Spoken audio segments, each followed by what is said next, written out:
Окууну бүтүп келгенден кийин жумуш таппай жүрүп калдым.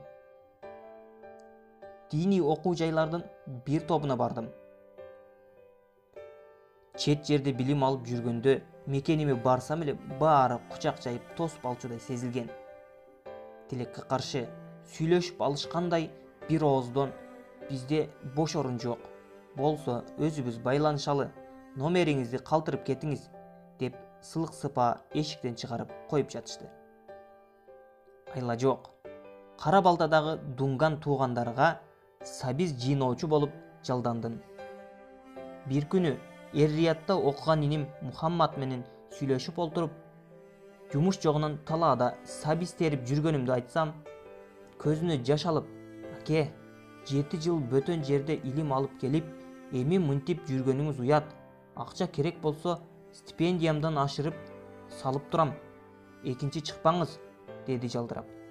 Өз мээнетим менен адал ырыскы тапкандын эмнеси уят деп жоотконум менен убакытты текке кетирип жатканымды, бул жумуш мага болбосун туюп жүрдүм.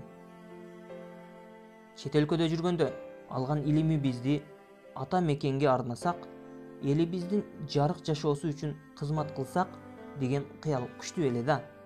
Анда мынтип Дунгандын сабизин терип каларым кимдин оюна келиптир? Бир күнү окуу жайда бирге окуп, Кыргызстанга чогуу келгендер жыйналып ушул маселеде маселеттештик. 50дө жигит жыйналыптырбыз. Ары тартыштык, бери тартыштык, ар кандай ойлор айтылды. Акыр түбү айланып келип эле акча жок дегенге такалып калып жаттык. Акча бизде эмес, биз акчаны табабыз, бириксек колдон келет деген ойдогулары чанда болду. Сөздүн кыскасы, Бактияр устаз, Умар агай үчөөбүз сүйлөшүп, борбордон офис алып, Шам нуру китеп которуу борборун ачтык. Баштаган иш дароо нугуна түшө калбасы баарына маалым.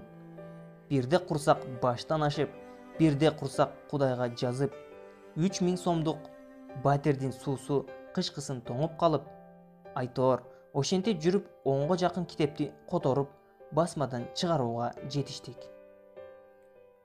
Мен мындан 6 насаат же болбосо пайда чыгардым десем болот. Биринчиси, эч ким оозуңа аш салып бербейт. Баарын өзүң тап, өзүң жарат. Жакшылыктын да, жамандыктын да баасын бил. Күтпө, иш өзүнөн өзү чечилбейт. Өзүңдүн дараметиңди, артыкчылыктарыңды туура баала. Убактыңды текке кетирбе. Ички дүйнөң менен баарлаш. Өзүң лидер, өзүң башкаруучу бол.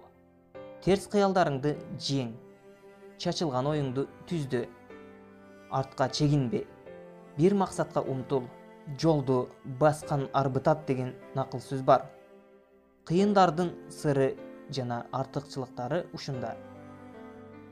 Экинчиси, өз ордуңду, сүйгөн жумушуңду тап.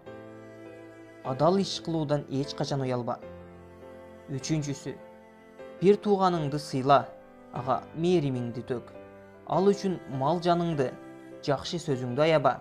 Акча, жер, байлык баары табылат.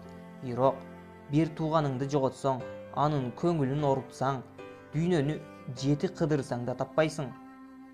Төртүнчүсү, мамлекет мага эмне кылды дебей, мен мамлекетке эмне салым коштум деп ой жүгүрт. Бешинчиси, ээрчиме болбой, жаратман бол. Колуңдан келерине ишен. Керексиз, өнүгүүгө жолтоо болгон нерселерге жок, пайдалуу нерселерге ооба деп айтууну үйрөн. Бүгүнкү күн тагдырыңды чечүүчүдөй жаша. Алтынчысы, маселе токчулук, молчулукта эмес, берекеде. Бир мезгилде шарт жок жашадык. Ач калдык, үшүдүк, кыйналдык, бирок жүзүбүздө күлкү, жүрөгүбүздө тынчтык жашообузда береке бар болчу. Бүгүн курсак ток, кийин бүтүн, баары жакшы. Бирок көңүлүбүздө тынчтык, жашообузда береке жок.